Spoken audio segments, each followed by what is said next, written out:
Have you ever found a solution how to get rid of apps that are not uninstalling regardless how many times you click on that uninstall button?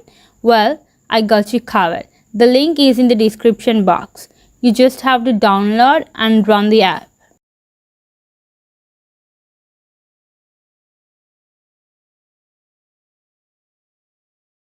Go on and click on uninstalling.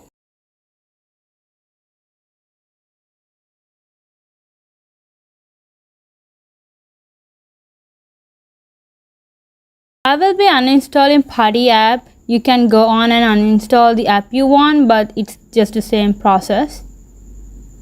Select it and click on next. Try uninstalling it. It just works as magic.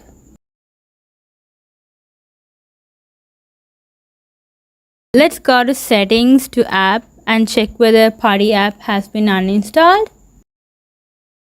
It's uninstalled. See you in next video. Thank you.